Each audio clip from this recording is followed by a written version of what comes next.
A blast of wintry weather across the country as we're tracking a very active storm pattern. Not one, but two powerful storm systems, one that blanketed areas like Wyoming with feet of snow, especially for the higher terrain. Our national parks out west, seemingly most of them under the snow. You can see Yosemite National Park and then up to Glacier National Park, where they're experiencing once again another winter weather event. In fact, blizzard warnings are in place for parts of Montana.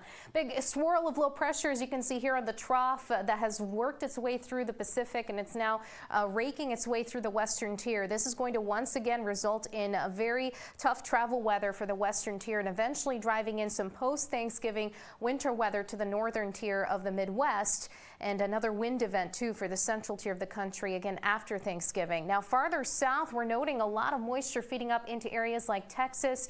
We've got some of that working its way north in the form of snow into areas like Nebraska, clipped with a bit more snow there, but a couple of stronger thunderstorms cannot be ruled out later this week as we focus on the south. So I wanted to quickly touch on that as the next storm system kind of emerges from the west. A couple of areas may see some rough weather, but in particularly into Saturday, monitoring the severe potential for the lower Mississippi Valley. And again, widespread winds will be an issue too, as we do see some pretty stark pressure contrasts with this next big trough digging through the country.